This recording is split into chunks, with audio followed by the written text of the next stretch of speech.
So, hello, Angelo. Really nice to meet Hi, you. name. I And think our paths have maybe circled a bit, and now yes, we finally meet. yes, we haven't crossed before. So now we're meeting, and I'm going to see you in Florida, and I'm going to be meeting with your group there. And I really look forward to it. Today we're having a terrible snowstorm, and so I would love to be in Florida Yeah. because I was just up to my thighs in snow. I Oh couldn't boy. walk. I was trying to get up to a cabin that I have on Well, my I'm property. not going to go into too much detail. I'd feel guilty about it, but our weather has been embarrassingly good. Now we're starting to get some of the cold front. It's drizzling. It's getting colder. We should freeze in the next night or two, but we have had incredibly beautiful weather. So we're grateful. We're sad for the 200 million people that are under this winter Arctic storm. And Vermont, right? You're in Vermont. I'm in Vermont, Yeah. and usually I love it. I mean, I do love the snow also, but things have gone a little past the love affair version of snow today, Right. Yeah. where I live at least. Yeah. So yeah, so I look forward to that time in Florida. I usually do go to Florida for some part of March. It will be a good time, and we're looking forward to getting together. Yes, thank you. Thank you. So now I'm going to ask you, Angelo, to tell me, you and I are going to be talking about Jungian typology, the Jungian typology, which is a way of sorting people into types, not unlike astrology. And I'm going to ask you what your type is, and if you also have developed in that type or if it's remained the same over time. Yes. Well, it's interesting you invoked astrology. I actually think, in terms of a typology, astrology is way more sophisticated and interesting, and it's a psychomythological approach. And Jungian typology is actually very conceptual. And Jung, in his book, Psychological Types, he says concepts are coinage, images are truth. So he's sort of making a kind of critique of his own approach that, it's probably the most conceptual of the 20 volumes. Psychological Types brings Yes. in a tremendous amount of theory. It was Right. early in his career. Yes, it was right Yes, after the Red yes, Book period. So right, 1921, we right. just did the centennial not too long ago. Another warning that he gives the reader is don't use it to label. Don't use it to reduce the personality. And I took that warning very seriously. And I like when Jung becomes sort of maybe we'll say self-critical. So he embarks on this great adventure, but he can also critique at the same time. He critiques what he's doing. And the typological approach, unlike what many people believe, I don't see it at all as static. I don't see it as all as closed. So when I first encountered it, I had a kind of like I think many do in a good way. It was invigorating to get some sense of, okay, I understand some of my preferences, my biases, my ways of taking in information, making decisions. And that is helpful. And I think Jung would say, in part, that's why he did it, in order to make us a little more conscious. And it was, in fact, subtitled A Psychology of Consciousness or Psychology of Individuation. And it is a part of his larger model. That's the other thing that I have kind of been maybe known for over the years when talking about typology. I see it as a branch to the tree, and I do want it to stay with the tree. Instruments, whether it's the Singer Loomis or the Myers Briggs or the Gray Wheelwright, they may not intend it, but when we get our hands on it, when we get our hands on these instruments, we tend to break the branch off the tree, and it becomes a thing unto itself. And when I look at Jung's typology, if it is not connected with the larger model, then I think we do a disservice to both the typological work as well as what Jung is trying to do with his larger model. I mean, well, the thing that attracted me to Jung was its depth and its breadth. And I don't want to, take typology and separate it from that much larger kind of encounter. On the other hand, I have to say that over the years, the Myers-Briggs Typology Indicator, the MBTI, has gained so much popularity with businesses and other organizations, educational organizations, that many people that use it don't even know it originated with Jung. Right. They use it as its own sort of thing. And I think it is useful for group processing, for lots of things having to do with how people relate in groups. But in those situations, it has outlasted Jung, you might say.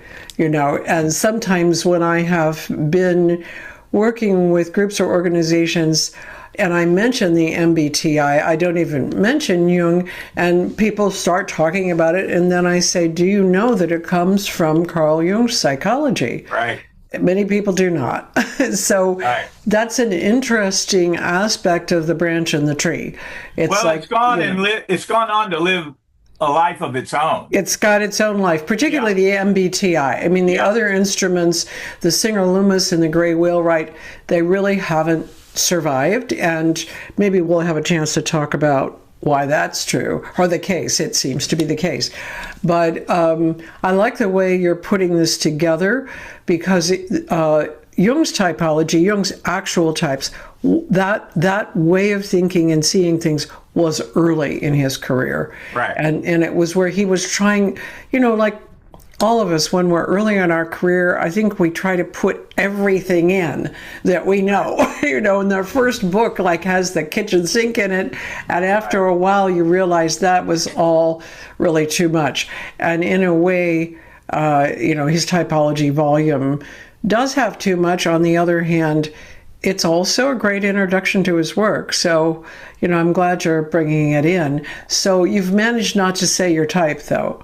Yeah, well, deliberately, because I think that's a dangerous way to approach it. I think Myers-Briggs people, what's your type? And the more careful ones will say, what's your preference?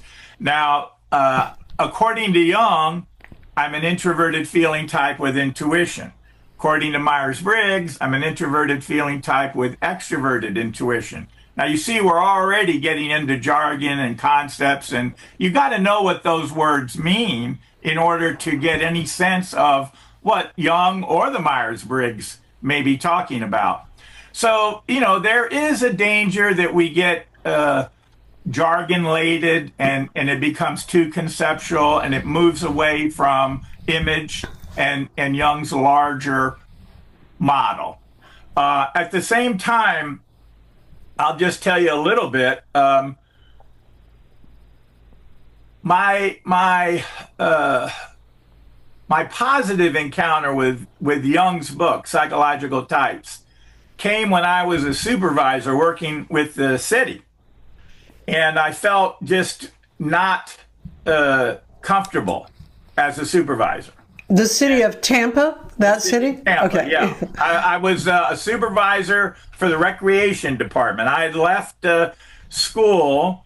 I went to Holy Cross, and I had religious studies, and then I went to Hopkins, this bastion of atheism, and I went into history of ideas. And that was really a lethal combination for the marketplace. I could not possibly get any kind of job. So I ended up, going back to my summer job when I was in college and graduate school, which was a coach on the playground, inner city parks. And I got promoted up, and I was there 10 years. I was, I finally made it. I was driving my city car and I kept a budget and I hired and fired and I supervised. Well, I did it fine. My evaluations were good, but there was this discomfort that I was experiencing. And I had been reading Jung in the closet while I was a supervisor. Every Friday night after work, I'd go to Haslam's, our used bookstore across the bridge in St. Pete, and the collected works would come to me. Now, I'm in my late 20s, early 30s, and I would be just gobbling up Jung. But there was this weird schizophrenia. By day, I was a supervisor. By night, I was this closet Jungian. And when I got to psychological types, it was incredibly helpful in just understanding where my conflicts were with the environment, with other people, with my peers. Instead of feeling so, such a misfit, I began to hear, and I think Jung's typology does this for a lot of people, that, okay, even if it's not about fitting in, it's not like you are unfit. Mm-hmm. You begin to reflect more and say, okay, well, there are differences here. Mm-hmm. And you become more and more aware of, okay, I'm a certain kind of way and other people are different. And that overall is a plus. Yeah. It does help. And this is why Myers-Briggs became such a movement. It helps with team management, conflict management, communication styles. It helps with career counseling. I mean, the Myers-Briggs is, big as a tool to help people, move into different careers.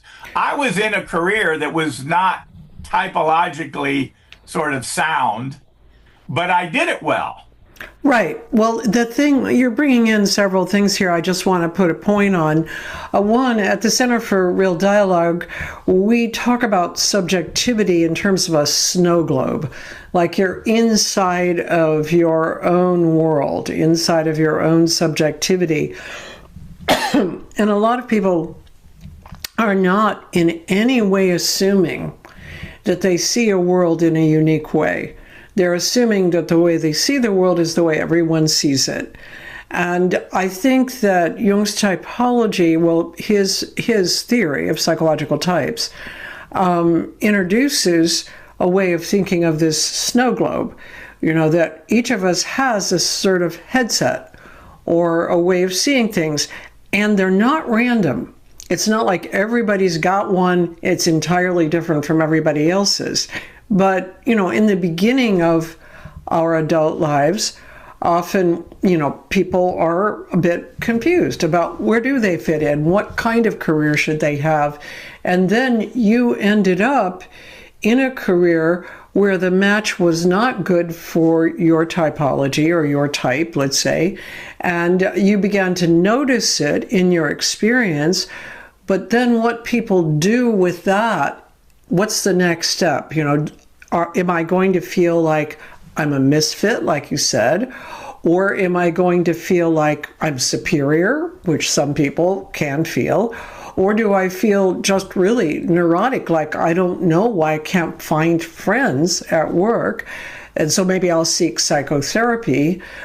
So all of these things come in when we think about these differences in our subjectivity. Subjectivity, by this, I do not mean opinions and desires and thoughts and so on. I mean your entire experience, the way you see things, hear things, feel things, etc.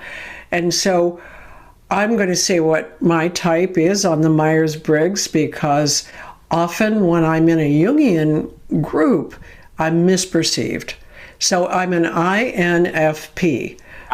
That means I'm introverted in my intuition and my feeling function, and I don't have a lot of preferencing. And now sometimes I'll score as a J, INFJ. I have never varied in my entire adult life. I began taking the Myers-Briggs when I was in graduate school, so I was actually in my 20s, in my mid-20s. I wasn't just out of college, but I was young, and I was INFP. And then when I went into Jungian training, I did the Singer Loomis, I did the Gray Wheelwright, INFP, and so very, very captured by my worldview, but oddly, I've been a Jungian since 1986 is when I finished my training. I started in 79. I can't believe I was like 28. But most people perceive me as a thinking type. Uh-huh. And I think that's a mistake about the internal piece, that NF piece of this type. I get that too, Polly, and to use the Myers-Briggs code, the 4-letter code, so I would be called an INFP, and I get sometimes accused of being a thinking type. Right. Yes, because people who are thinking types, when they hear us, they believe we're getting to this information through a thinking function, through a rational function. But no, we're getting to it through an intuitive feeling. And so it's not solid. Like I could solve calculus problems without knowing why I solved them. Well, that's not a way to learn calculus. Right. It's not a good thing in calculus. Right. But what happens is that most of the processing is offline. It's mostly unconscious. And here is a Jungian idea more than Myers or Briggs, the ladies. And I knew one of the ladies in the mix, Catherine Myers, who was the daughter-in-law or the daughter of the daughter-in-law, whatever. So, Jung's idea of intuition is that it's a synthetic processing that's going on more unconsciously. Right. Perception by way of the unconscious. That's right. And so most people don't even know what that means. When they read it, they what does that mean? Well, it means that you know stuff that you don't have the right to know. Right. You can't explain it, but you know it. And Jung, by all indications, thought of himself as introverted thinking. But Yes. Bibi and I both agree on this, that he probably was introverted intuition with thinking. And then the journal article that I wrote for the Centennial, and this is to jump a little bit ahead, but what I'm suggesting is that in the first half of life, you get two functions in both attitudes. Yeah. Now, Okay. that's a bit revolutionary. It challenges the status quo. But I have had enough experience clinically. I go and I talk to people in groups about this. They light up, because where Jung's approach has an open-endedness to it, it leaves room just for what I'm suggesting. The Myers-Briggs can be a little bit prescriptive or rigid. Yes. And it's very easy to sort of take those letters, and box them in. Right. You feel boxed in. Now, Catherine Myers did not want that to happen. Right. Catherine Myers was hell-bent on keeping the branch to the tree, and which essentially means keep the psychodynamic nature of typology alive. So, listeners might not know or understand even the technical thing that you just said, which is very important. So the attitudinal aspect of the introversion or the extroversion, you're saying in young adulthood, people are developing both. I'm saying that they're developing both. And by the time you're kind of entering into midlife, which I'll tell you my little story. When you said the possibilities, with when you find there's a kind of ego dystonic quality to your type in the world. Yeah. I have one more option, the one that happened with me. I'll tell you about that now. But what I suggest is that in the first half of life, we're developing a perceiving function, either sensing and intuiting, and a judging function, either thinking or feeling, in both attitudes. So for me, intuition and feeling in both attitudes. For you, intuition and feeling in both attitudes. Now, in the first half of life, I'm kind of fumbling along with that. And what happened with me, and this was in my 10th year with the city, I started to wreck city cars. So there's an option for you. I wrecked 3 city cars in 1 year. And that was my psyche.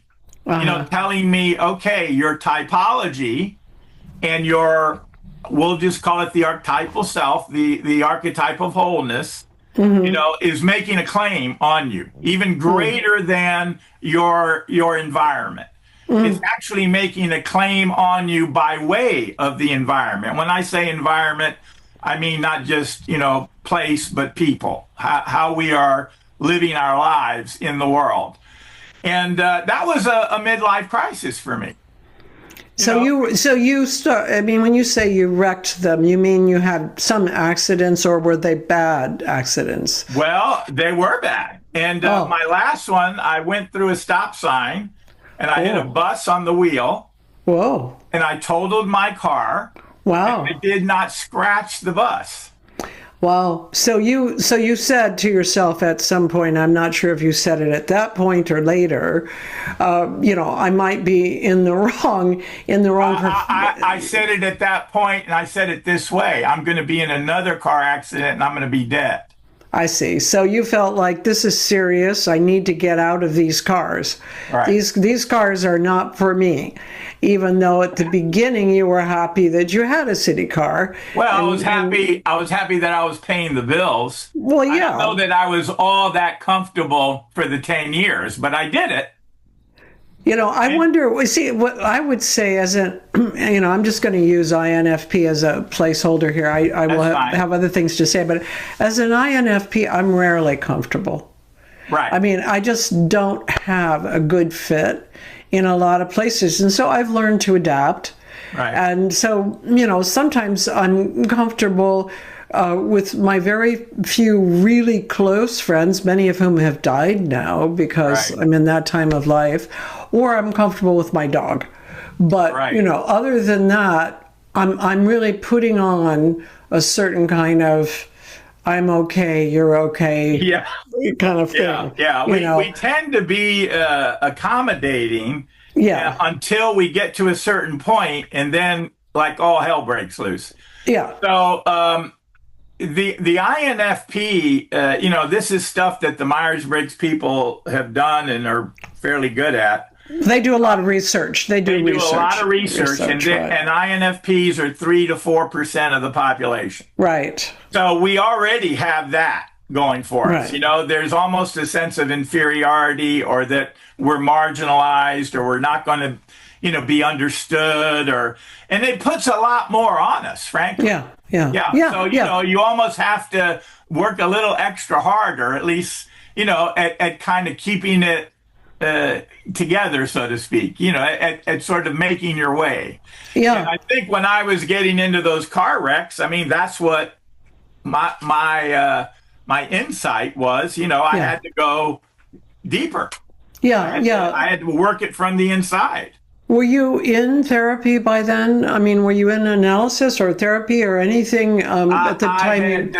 I had decided to go back to grad school. Mm-hmm. And I got my master's in analytical psychology up in Vermont. But it was an external degree, actually. I know they're very rare. Was it Burlington College or? Well, no. It was Vermont College of Norwich University. Oh my gosh! Yes, I know it. Were you there with Melvin Miller? Was he? Ken Carter was my guy. Ken Carter. Okay. No, I know Melvin Miller, who took over that program. Yeah. Well, it used to be Goddard. Well, it was Goddard, but then it was briefly the Vermont College of Norwich. So eventually, Norwich University had a psychoanalytic counseling center, and I supervised there for 13 years. How do you like that? How do you like that? So I really, I overlapped with Mel, and Mel and I edited a couple of books together. How do you like that? Yeah, it's amazing how these things overlap. Well, but also it's INFP stuff. It's like you can go to South Africa. I was in South Africa. I'm talking to somebody. We seem to have so many overlaps. INFP. Yeah. And so, but I can be with lots and lots of people. I have no overlaps at all. And even some of my closest Jungian friends who are much more extroverted, there's sort of no overlap in what our interests are, really, because I have a deep spiritual practice, a lot of Buddhism and so on. Yes, a lot of my Jungian friends really do not do that. Yeah. And they may even become apprehensive about it or skeptical or challenging. Yeah. And I always think like, what? Yeah. This is an aspect of introversion. So we overlap. Okay, so then I will say with Ken, in this program, I was able to. I sort of went to the New York Institute to see what they were doing there, and I set up a curriculum, and I had 3 analysts that I was working with as part of my master's. Yeah. Who were they? Well, Sanford, Johnson, and Suki Colgrave, which you may not know her, but she's actually, your work is, she really did impress me. A book called Uniting Heaven and Earth, and it's from a Taoist perspective. Oh. It brings Jungian psychology and Taoism together. Huh. And, it's an old book. I've lost track of her, but I also had a little bit of time with William Williford and Rafael Lopez. Oh, wow. So I've had a bunch of analysts kind of in on my psyche, so to speak. Yeah. And I've worked with them, and they're mostly, they're all different. I think Johnson and Sanford maybe more similar. Yeah. They kind of are cut from the same cloth. And I do feel that was a critical time for me, that while I was doing the master's and while I was doing the analysis, I acquired, well, I would call it a spiritual practice, inner work, that I was able to, and the centerpieces, this is very traditional for Jungians, but, of dreams and active imagination. I mean, that was how I devoted myself to the inner world by way of dreams and active imagination, and still do.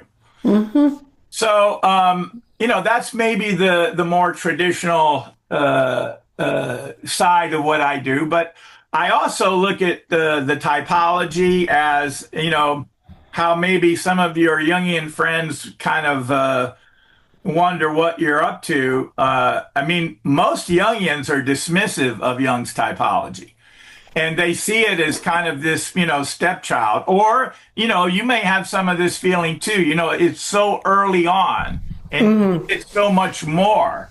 Well, I look at psychological types and Mysterium Conjunctionis. I look at those as the 2 big ones. Mm-hmm. And I like to marry them up. I like to see them in conversation with each other. Mm-hmm. If you want to call it ego and self, that axis, that dialogue. Mm-hmm. And I think that Jung left enough room in his work, that you could develop. Mm-hmm. He was trying himself, after the Red Book period. In part, he wanted to differentiate himself from Freud and Adler. Mm-hmm. And he had this Archimedean point. He came up with this typology, and he was able to say, okay, Freud's, at least his theory is this way. Adler's theory is this way. Mm-hmm.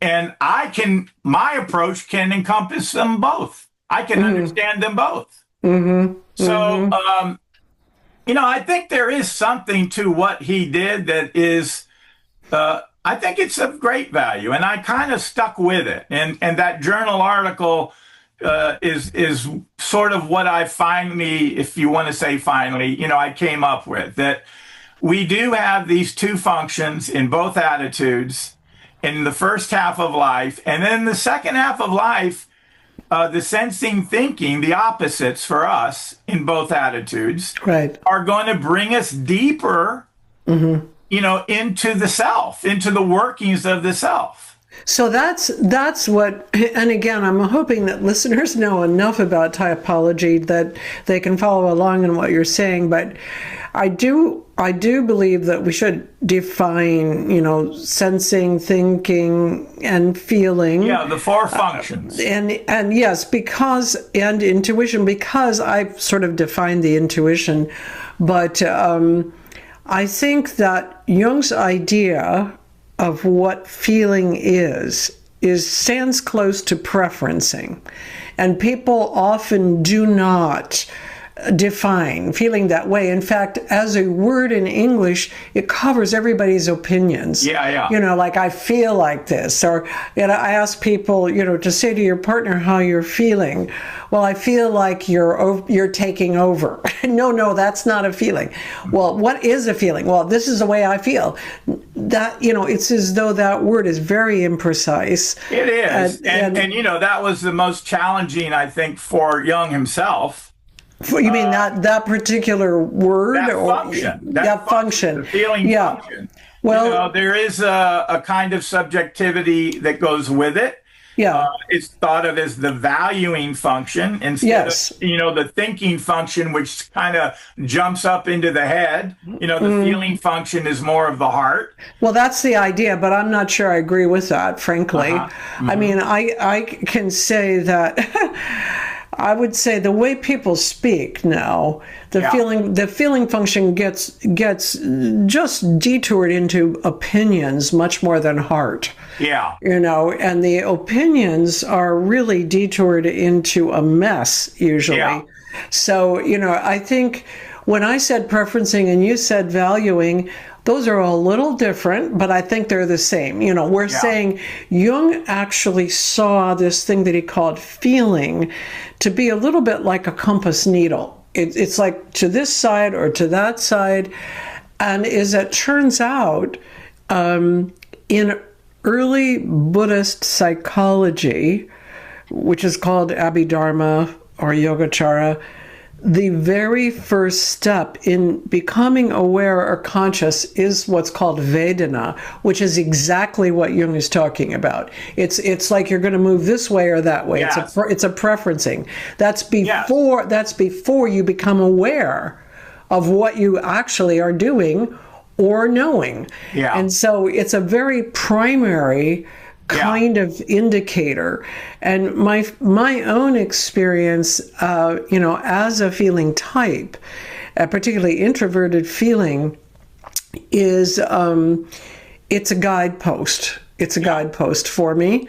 And I wouldn't say it's heart or head.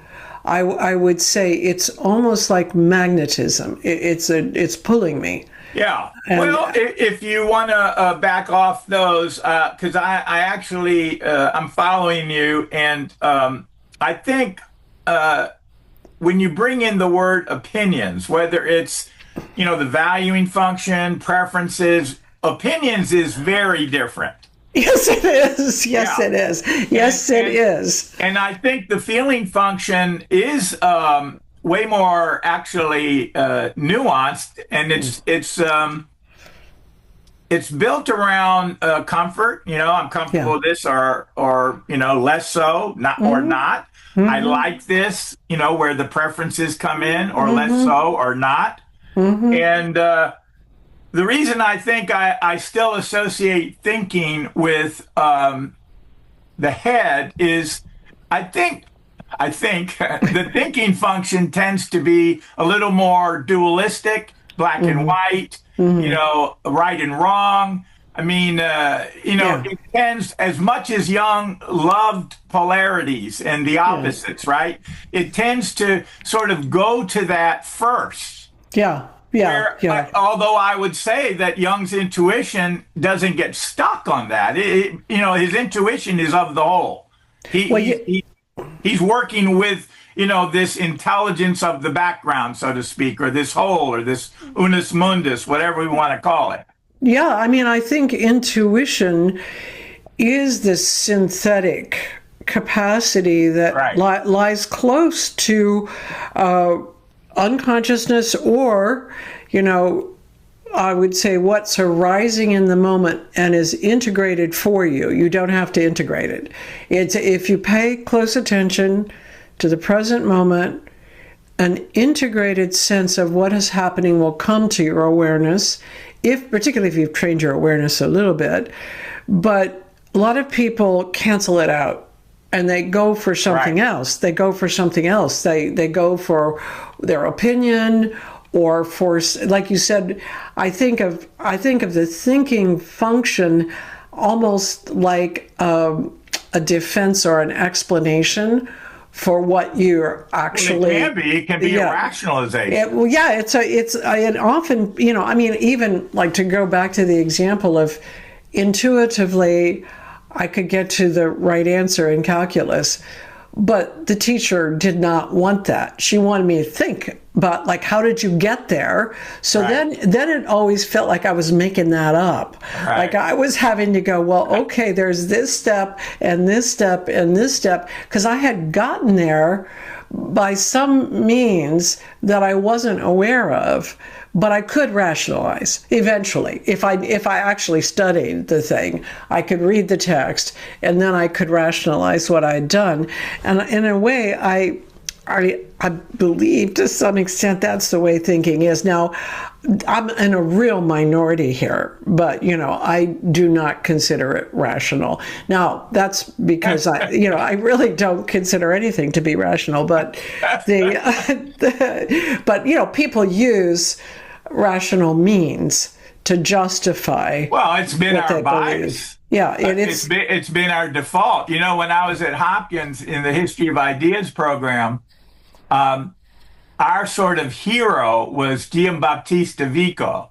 Yes. Do you know him? Yes, I do. But De Vico, I liked. Of course at that period of time, amazing, yeah. amazing. He was up against Descartes. Yes, I know. Now he lost. He lost. Yes, I wish he had won. One of the ideas that you would like is Vico uses the word or the phrase, the corporeal imagination. Yeah, that's nice. That's a nice one. Now he's going up against, I think, therefore I am. I know. And Descartes wins. Newton and Descartes sort of take the day. Well, they win in part because they can sell products. I mean, it's like that's the reason why this stuff wins, because you can advertise and sell it. Whereas if you say corporeal imagination, people go like, well, what's that? Like, how could I make something of that? Or, where this bumps up again to Buddhism is the Buddhist idea of prajna. Prajna is this deep wisdom which comes to you if you have present moment awareness. Yes. And it literally translates as the pra is like prognosis. Nya is the kenosis. Right. So, I've had it defined by one of my teachers as the bodying forth of knowledge. That is what wisdom is. It's the bodying forth of knowledge, which is close to Vika. Yes, very close. It's the bodying forth. Well, the people who like Vico are the artists, the poets, the musicians. Yeah. Because they know immediately what the corporeal imagination. Yes, because they live by it. But again, you can't really sell it. I mean, that's how I think the reason we get into so many mistakes in terms of looking at technologies or maps or whatever and thinking that those are telling us what we should be or who we are, is because they sell. And they also sell to everybody. I mean, they sell to the conventional and the unconventional. They sell to us. I mean, we are in it. Yes, exactly. And, I also have at times, made money on the Myers-Briggs. I mean, I'm good at it. I'm good at talking about it. I'm good at doing it with groups. And yet... Well, the Myers-Briggs has been wildly commercially successful, beyond imagining, beyond Catherine Myers. Catherine Myers used to tell me I had no idea it could be like this big. It's in 60 languages. Oh, yeah, I know. It's probably the most translated and used psychological assessment in the world, I believe. I think more than the IQ test because of the ways that it works in organizations and groups. Because it can help people figure out who should work together and who works best together and why people have their differences. And at the same time, I want to say that I had this conversation with Catherine Myers at Pendle Hill, which is a Quaker retreat center in Philadelphia. She and I frequented the place. I was there to write books sometimes, but she'd be there on some sort of retreat. It was called Sojourning. And so we had a lot of time to talk to each other. And I had felt uncomfortable at this point in my life when I was probably in my 40s, kind of early 40s, with the idea that my type had never changed. Because, I thought, again, in that thinking mode, that it was supposed to change if I was actually paying attention to my unconscious capacities, etc. And she said, oh, no, not necessarily. She said, there are a lot of people that are just strong in their type. They know who they are. And they just don't shift around. And I thought, wow, okay. Yeah. And my type has not changed. It was mine hasn't either. And the first time I took the Myers-Briggs, I was incredibly impressed. I later became certified, but the first time you take it, hopefully there's a certain naivete. Now it's so well known, you almost, people call me and say, can you get me my 4 letters? But the first time I took it, I came out, my preferences were INFP, but the significant thing for me was I scored 0 on sensing. Yeah, that's sort of like me too. Yeah, I don't know if I was 0. I was actually in graduate school when I first took it, and then in Jungian training where I took all of them, so I wasn't naive. You weren't naive. I was naive. Yeah, so it was like a confession. Yeah. And there is a joke that Jungians tell on Jungians. I bet you're familiar with it. You tell a Jungian to hit the ground and they miss. Yes, right. So the sensing function is in our shadow for the most part, many people. Now, the general population, the sensing function is like, go for it. And the Myers-Briggs people will tell you 75% of the population have that preference. So sensing is taking in information through the 5 senses. Right. It's concrete. It's oriented in the external world also, that you know how to get around. It has that sort of bias. Yeah. Though you can be an introverted sensing type. Yes. The sensing function. I had an Episcopalian priest's wife come. And she gave me the best understanding. She was introverted sensing, and she just had horrible problems listening to her husband's sermons. I said, well, that must be difficult for you, going to church. And she says, well, I found a way to make it work for me. And I said, well, okay, you're going to tell me? And she says, the flame on the candle tells me the sermon. Oh, wow. She So looks she at was, the flame, something on the outside, yes. brought into the inner world that speaks to her, Yeah. that Yeah. speaks to her inner world, more so than the guy on the pulpit. Right, right. Who happened to be her husband also. Yeah. So there might have been other problems there Well, too. there may But have been other problems. yes, right, right. But But I sort of distilled out that introverted sensing yeah, yeah. idea. I think, when I think about myself, I was often very good at things like ice skating or roller skating, things that took that introverted balance kind of thing. But then I couldn't find the car in the parking lot. I mean, my daughter Same with has me. I'm always absolutely, losing my car. but losing my car, losing my keys, and my daughter has like a case against me because of the many times that we wandered around in parking lots. Yes. And so she's very good at finding cars and keys, and she says that's because she had to compensate for me, that she's not really a sensing type, but she had to compensate for the fact that I was often late and almost always lost, and so on. And the thing is, it wasn't particularly disturbing to me, but it was disturbing to other people. Right. That to me, and you then also wrecking those cars. Right. That's Exactly. Now, I yeah. will say, as we're talking about it, Yeah. I don't know if you're smiling. I'm smiling Yeah. because, it does give, this is what typology helps us Yes. do, is, we begin to almost have this sense of recognition that begins to be humorous. Yes, exactly. You begin to realize, you don't quite take yourself so seriously. Exactly. And I had a kind of breakthrough with Jung when I was early in the game looking at what he was doing.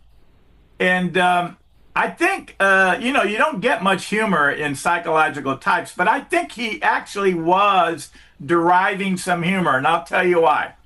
Because, we look at his typology as describing and explaining ego patterns. But really, what he was doing was deconstructing the ego. Oh, exactly. Exactly. Yeah. And there is in that a kind of humor. It's a little bit of a quote joke on all of us. Well, except for maybe not on himself. I'm just going to say to Chris, who's recording this, I realize, Chris, that Angelo really can't see me, I think, because I see you. Do you see me? Okay. Yes. Because the way that I'm looking at the gallery side of this, it's cut off partly because when you said was I smiling, I thought you would have seen that I was smiling, but so I want to go back to it. You had a very subdued smile. Okay, all right, okay, that's good. That's a good point. That's a good introverted sensing point there.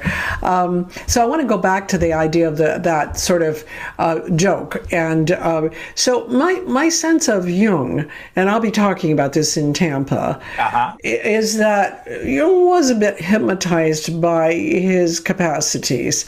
And I think he may have come off at times, I don't like this term, but I'm going to use it because I've heard people say it, narcissistic. Yeah. That people had the impression that he was not flexible, let's say, in the way that he thought about things. And yeah, I appreciate that, honestly. I have somewhat of an inflexibility myself in what I believe is true. But I also think he might have had a hard time laughing at himself because of some of because of some of the ways that he treated some of the women in his life, where he tore up their work, or, with Tony Wolff, he burned her papers. Come on, really? Just because you. I didn't know that. I've been waiting for her papers to come out for decades. Well, he burned a lot of them. Yeah. Because he had an affair with her, and he didn't want that going public. It would be kind of like he didn't want it on Facebook. Yeah. And okay, I got that, but you're going to die, dude, and other people are going to read her work. Yeah. And so in that way, I think he was protecting his image. Yeah. He was protecting his future biography or whatever. And in that way, I think he took himself pretty seriously. Well, and not to be facile about this, because I don't know his chart that well, but I know he was a Leo, Yeah. and I think he liked sort of being at the center of Being the center stage. Yes, and yes. probably he was also carrying a lot of the history and the patriarchal stuff. Yes. Yes, He for sure. he absorbed, and he took privilege, Yes. that way. Yes, yes. And he And was married. He was married to the second wealthiest woman yeah, I in think it was the fourth, Switzerland. but who's counting? Oh, I thought it was the second. But in any case, he had a lot of money. Freud did not have Yes, money. absolutely. Jung had a lot of money, but not because he earned it. Yeah. He grew up Now, poor. I will say this. What you're saying, I get it. But I've always had, I don't know, and maybe it's still my love affair with him, but Oh yeah. horrible transference, I guess you call it, or transference, whatever it may be. I just think that the work that he did, even some of it that he was not even aware of, that was going to Right. become a legacy and be passed on, and how much help and how much sort of wonder working. I mean, he did mainline a lot of magician energy, and that may have worked against him in some ways, that he falls in love with his own ideas. He can't quite see Right. what everyone else is about. And it's a transformative model. I mean, he's working with transformation. And I've never lost sight of that. So You give him a break. You give him a break on I some guess of it's the. a break. I'm a bit. I'm still in awe, Polly. I still see. in awe. Yeah. I mean, Angelo. And I'm not taking away from what you say. No, I get it. No, and I have, and we'll talk about this more in Tampa. I sort of do the mix and match on that because in my early study of Jung, when I began, and for say about the first 10 years or so, Yeah. I kind of identified with, I don't know if you know what Anais Nin said about Jung. She wanted she wanted to go there and sleep with him. Oh, I didn't know she said that. I read her. Yeah, she said, she didn't want to become Jung. She didn't want to be analyzed by Jung. She wanted to sleep with Jung. And I thought that makes sense. And I was very sort of romanced by him in the beginning. Yeah. I thought, this is my guy. There's something in the way that he's doing things. The transference. Yeah. It was like an idealizing transference. And Freud at that point, I loved Freud's writing much more than Jung's writing because that's true. Freud was a great writer. Jung needed an editor, and he really refused. But over the years, once I got into understanding Jung's relationships with women, and also even his theory of anima, I started getting angry about the way he treated women, and then the fact that he was so surrounded by women, and he got so many resources from them, not only money and love and sex and so on, and a lot. I think a lot of self-esteem came from the women admiring him. And then I didn't think he returned the favor. So, that kind of led me to go down a certain path with a kind of disillusionment. Now I'm back to the other side because I recognize how prescient he was about particularly this idea of intuition that we were talking about, this synthetic unconscious capacity that we have, and how aligned it was with a lot of Buddhist psychology, which is way more developed than Western psychology. But he didn't really appreciate that. He was a leader in noticing it, but then in a sense he was also a doubter. about whether Westerners could practice it. Yeah. But his ideas match. And so when you go deep enough into it, I think they do match. They do match. And Aranos becomes a symbol for that East-West convergence. Yes. Which had as a centerpiece his work. In 1933, basically, Jung was at the center of this. But look at the people that came. Yes. And we're presenting, and they spent the whole year. We're gonna go to Aranos. We're gonna give our best. Right. So he has a way, likewise, I think of, and maybe I am idealizing still, but this evoking a tremendous amount of creativity, and I think essentially something that is good for us. Yes, and that's not to excuse his failings. No, I think we've inherited from his work a great deal that's very, very good. And I just want, again, listeners to know that Aranos or Iranos, however one says it, was a kind of a gathering of people in a special place in Switzerland where people came together to discuss deep and difficult concepts and problems in the world. Yeah, and doing that intended to bring East and West, to bring the different sides together. People like Heinrich Zimmer and D.T. Suzuki, and I mean, you had really an amazing array of people, different people, right? Yeah, who were devoting themselves to these issues, these questions. Right, and I would love to have something like that myself. I just want to get together with a bunch of people and have them talk together from different sides of things that are compelling and concerning about the world, which Jung did, and. Yes, I also have great admiration for that and real gratitude for it.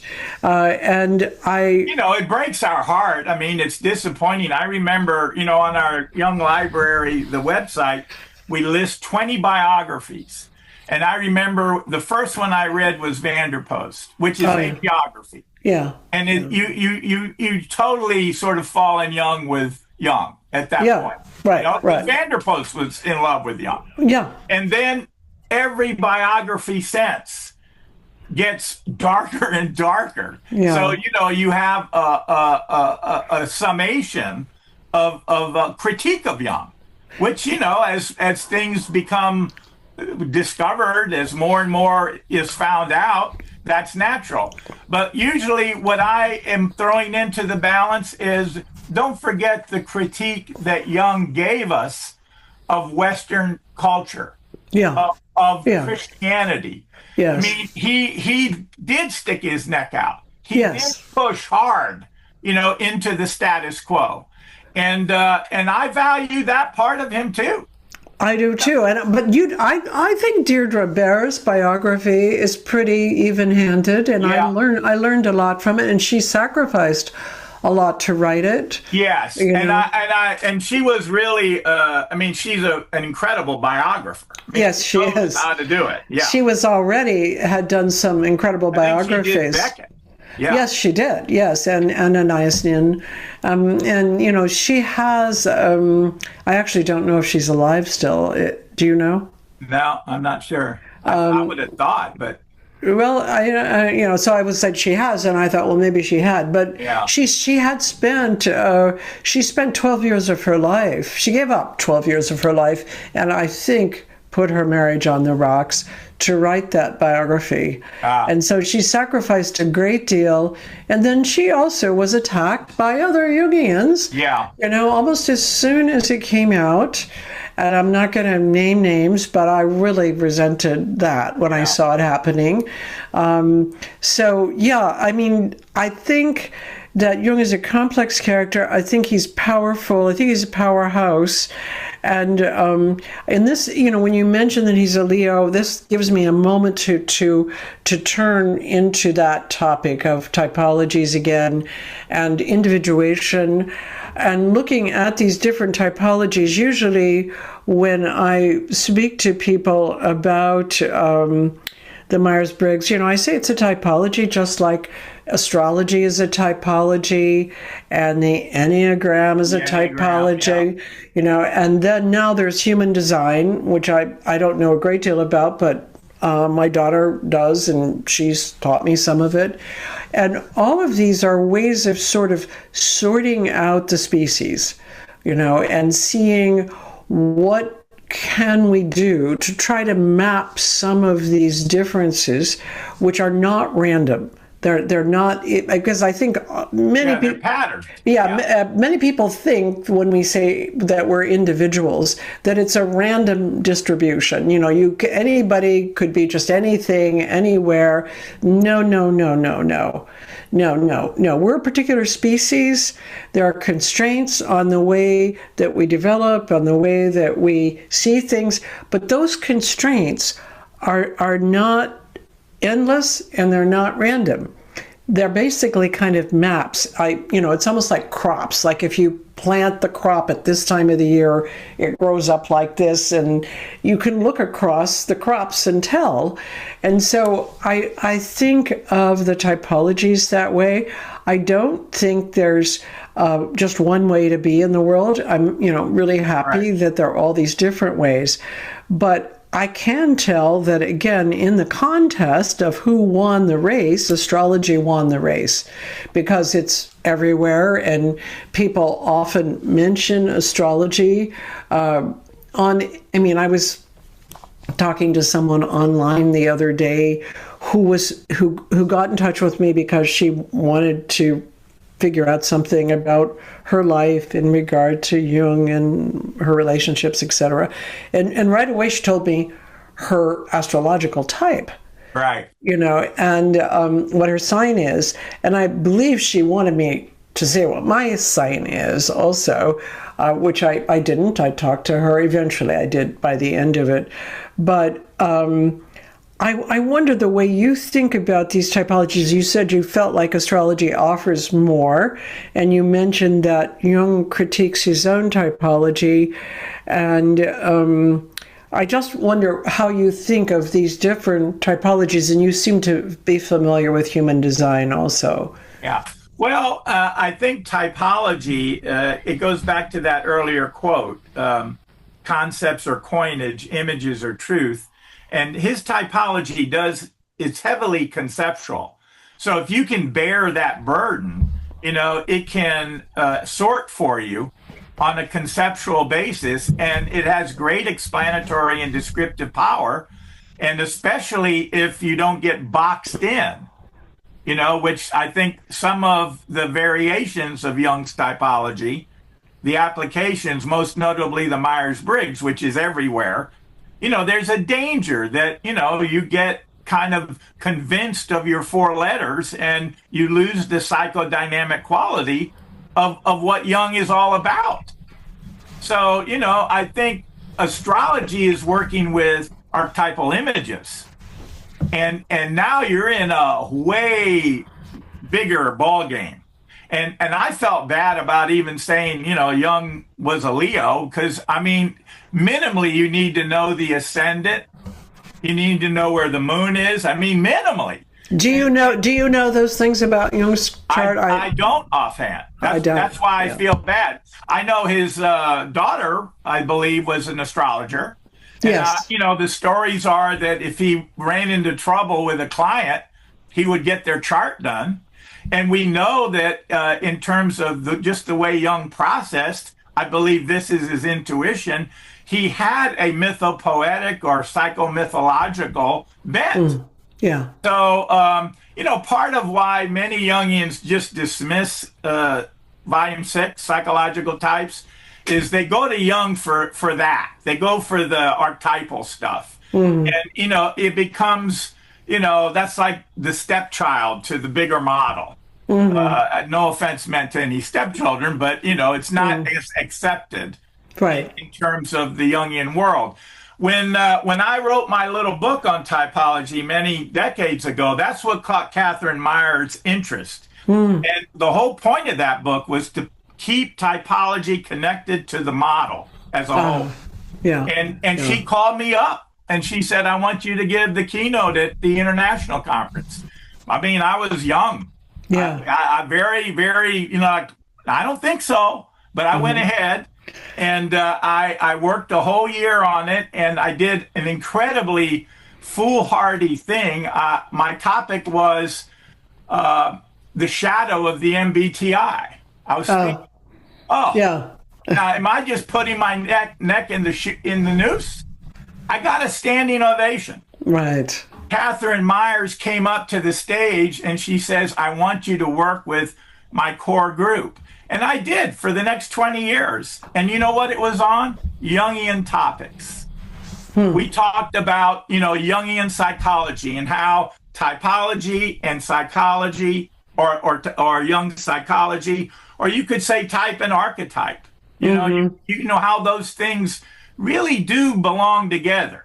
Because it is a psychodynamic model, and ultimately behind it, you could say this phrase that you're probably familiar with, dual aspect monism. Well, yes, I actually know Dean Rickles and Leslie Steiner. And I do. Yeah, you're bringing in archetype here, and it's a bigger conversation than I would tend to have, because again, each of us has our own snow globe, and the word archetype. Jung, in his later career, after he had his heart attack, redefined archetype. And most Jungians do not stay with his later definition. I mean, in the earlier one, it was more like an imago. In the later one, it was more like an innate releasing mechanism. Yeah. It's something it's organized in the personality, and it's released in the situation. In that form, the later one, I find it very useful, archetype, because it's like an imprint, like a deep imprint on the personality. In the earlier form of the imago, I did not find it all that useful, ultimately because a lot of the Jungian approaches to the imagos were based in Western philosophy. That's true. And so as soon as I started studying Buddhism and Asian philosophy, things were just flipped over. Yeah, I can see that. And so I thought, well, it's like a half a system that, but eventually I moved out of that problem because of accepting his later definition and just dropping the imago idea. The imago is there in astrology as well. I mean, those are dynamic energies, the different signs. Yeah, but we got to keep that in mind when we say imago, how dynamic. That's right. It's not even, I don't even think of an archetype as a noun. I think of it more as a verb. Yeah, you're right. I mean, it's something that is activating. It's emerging. It's activating. It's not an image. And he did differentiate from archetype and archetypal image. I know. Yes. And that was really near the beginning also, but in his later work on archetype, he was using the study of evolutionary biology. That's right. And the way the bird makes the nest, the way the hornet builds its thingy, and and so on and so forth. That those are built-in action patterns, and humans have them as well, and they really are connected in many ways to the lifespan. The coming in, the getting in, and going out.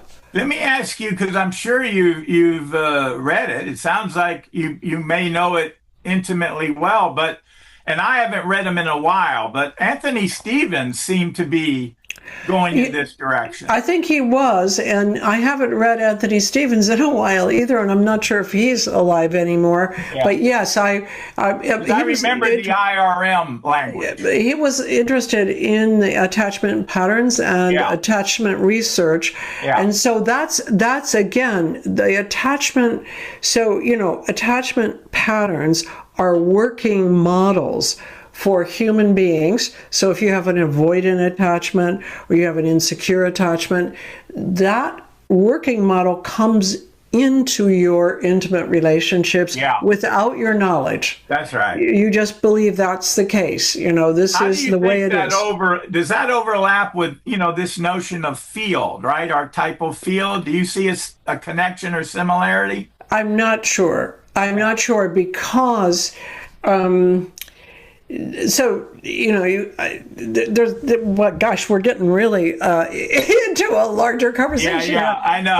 But maybe we'll clear of it. I was curious. Well, I think people go, they'll start to talk with me about Rupert Sheldrake or with any of the people that are into the idea the dynamic fields are patterned. Right. You walk into that field, right? Right. Yeah.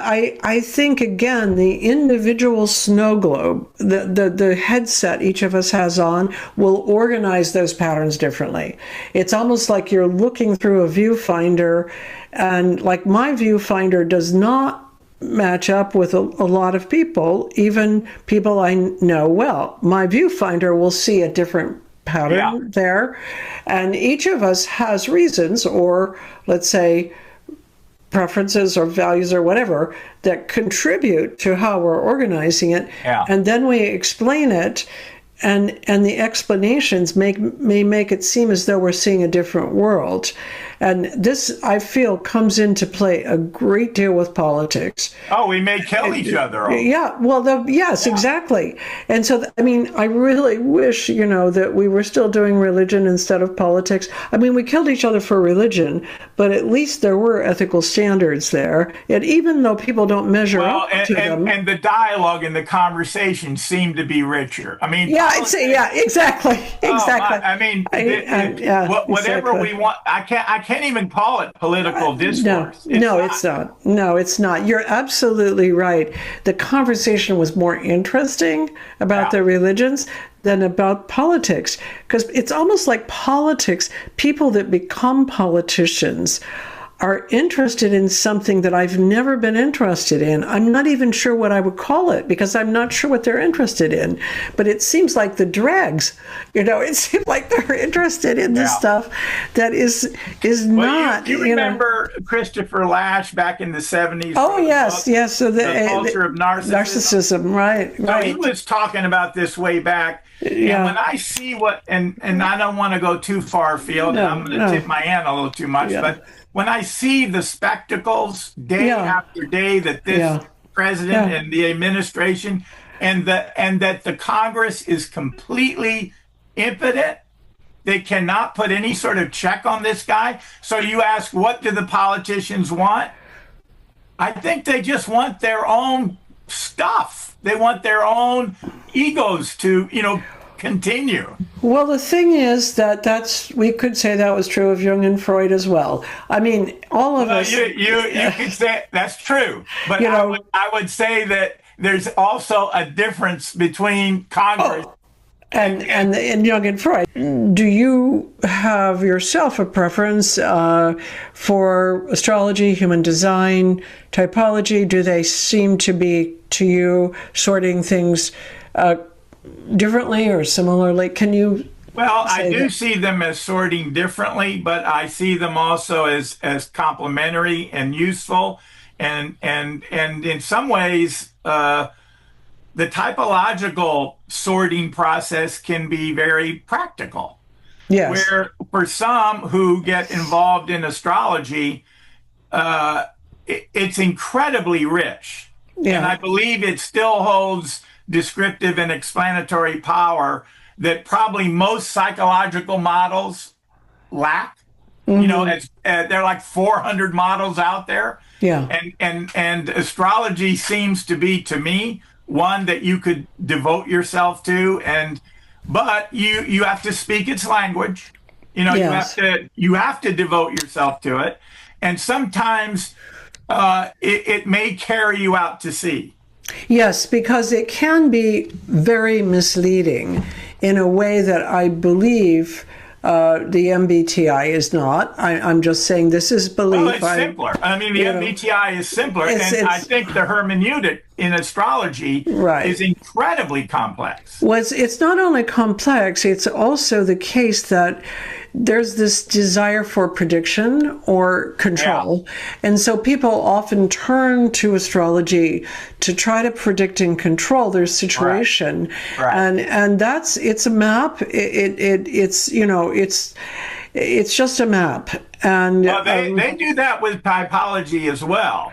And I think that's sort of the darker side of these. These maps, yeah. Yeah, these maps, because they are maps. They are maps, and so, they're sort of like the finger pointing at the moon. They're not the moon itself. But I do think that the issues that people are trying to solve for in using astrology often are an overreach for what astrology can do. Yeah. And in that way, I think MBTI is usually used for organizational purposes or for trying to sort. I don't find people trying to predict their future through their MBTI. They're trying to see who they are. Well, there's some people, supervisors, managers, administrators. They get this tool. I see. And they predict whether or not this employee will do well in this job. I see what you mean. In that, it can be misused. Yeah, in that sense, it could be used for prediction. Yeah, it's an instrument. It's not a weapon. Right. And so I think I've seen astrology used more this way than the MBTI, because I see people use it against their partner. I'm this way, and my partner's like this, and I'll never be able to understand. Well, I'll give this to the MBTI community. I mean, they do consider the ethics of applications. Yes, they do. And the people who have been certified through the program, through CAPT and CPP, or I guess it's the Myers-Briggs company now. Yes. There's an ethical component in the training. Yes. Yeah. And that's not there in astrology, and that's not there in human design, because these things are available online, and and people enroll to learn how to do it. So yeah, I mean, I believe that the use of the MBTI is circumscribed in a way that makes it, I don't know, just more ethical, I guess, would be the idea, and more modest, that people aren't typically. Well, there's something. Yeah. There's something. I think if it takes those two comments to heart, which I think many Myers-Briggs practitioners do take it to heart. Yeah. That there's an ethical component, and remember, modesty is a virtue. Of course it is. Yes, of course it is. You don't have to apply it to everything in this sort of dogmatic or heavy-handed or power-driven way. Right. And so I in that way, I would lean, towards the MBTI over the astrological. And I think the astrological can be used against people, against other people. I like to imagine, and I'm not a devotee, obviously, but, a mandala that you would look at, and it would speak to you, and to the degree that you go deeper with it, it may return deeper insight. Right. But I would not weaponize it. I think it's all too often been used. And even in the vernacular, what's your sign? I mean, that may seem face innocent, but it invites labeling and judgment. And that's why I was cautious about saying, Jung was a Leo after all. I mean, it was an awful thing, really, for me to say. But No, because Jung is also dead, and we're not going to harm him, And so, and I think it's useful to think of him that way. I feel like it gives me a little bit more sympathy for him. Yeah, I think he had, and when you think of Jung's chart, which I haven't really studied, I don't either. But I bet some of what we've talked about Yeah. I bet there's an interesting story in his chart. I bet you're right too on that. So, I think you're wanting to pull together a couple of things about, we've sort of interacted with the concept of individuation, but not specifically in regard to typology. I don't know if you had something to say about that. I have a shorthand that I use, and I'm sure it's gonna.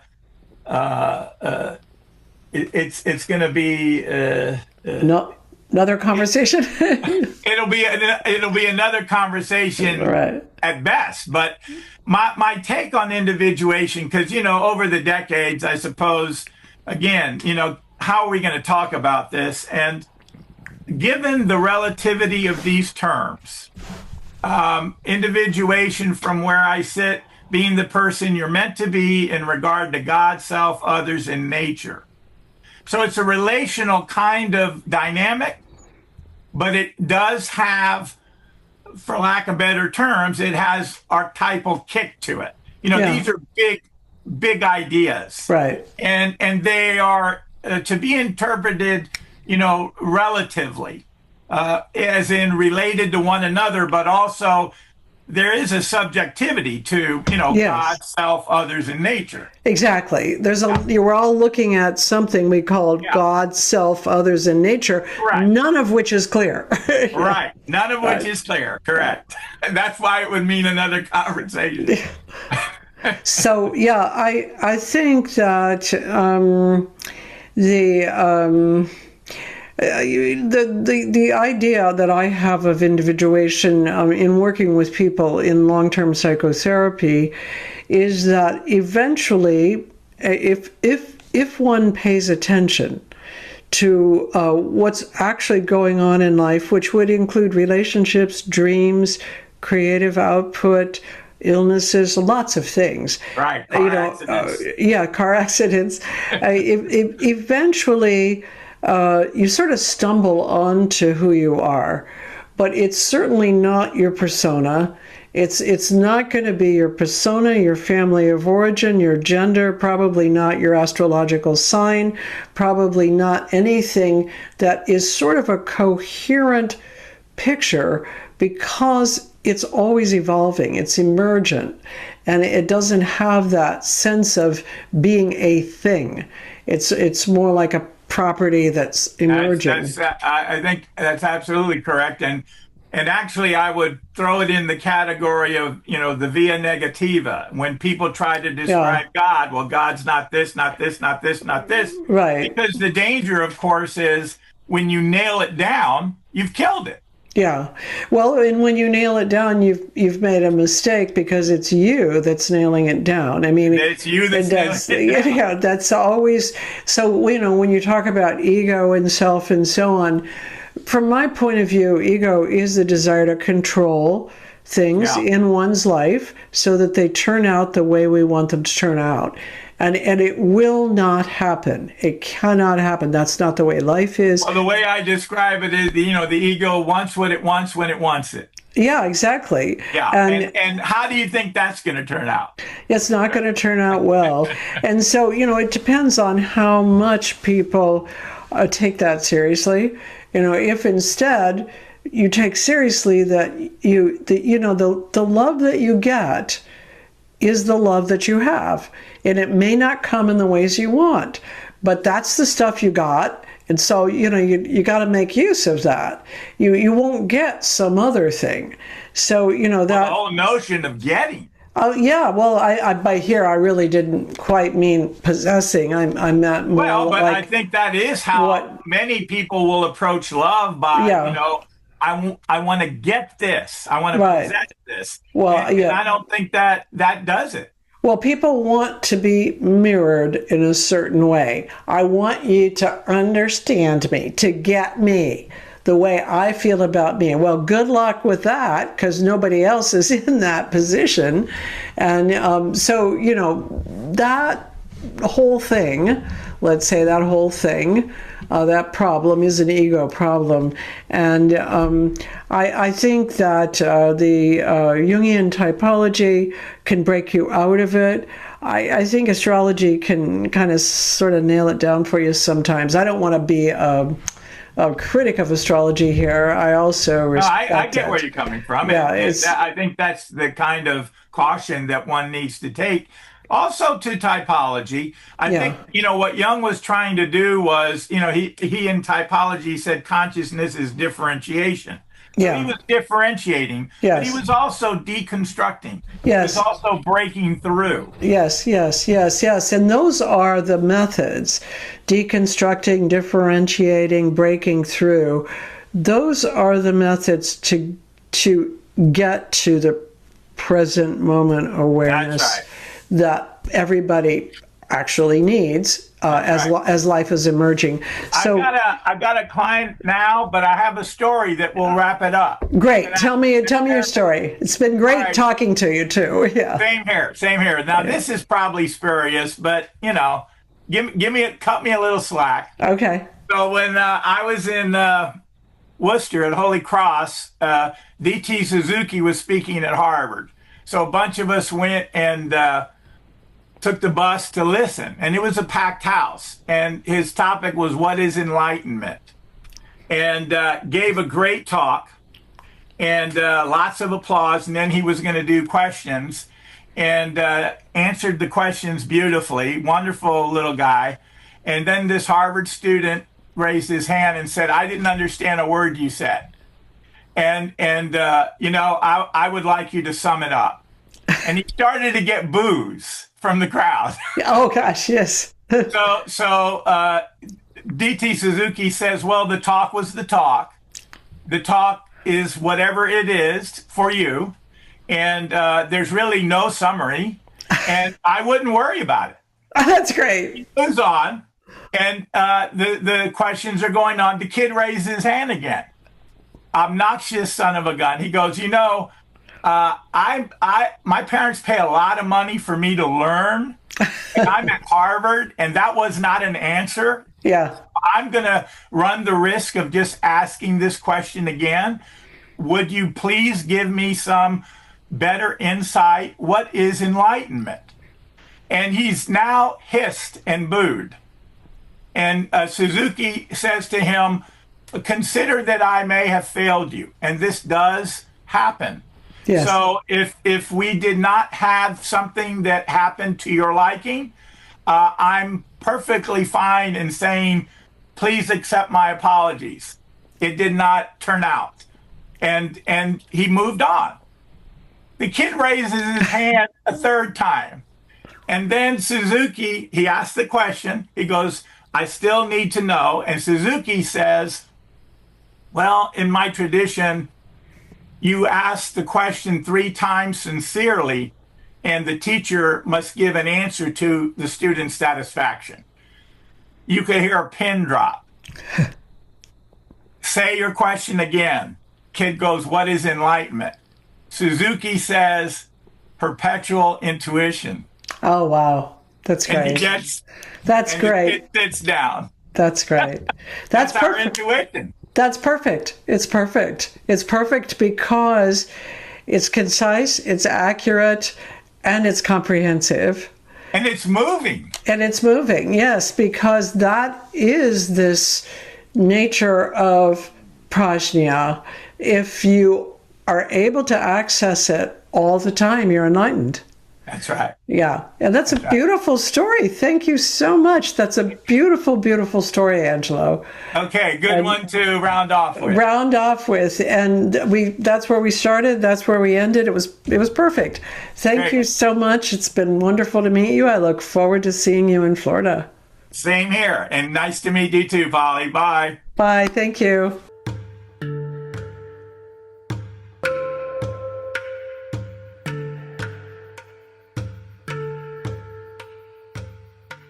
Welcome to Pay Attention, interviews about truth in troubling times. Today, my guest is Diana Johnstone.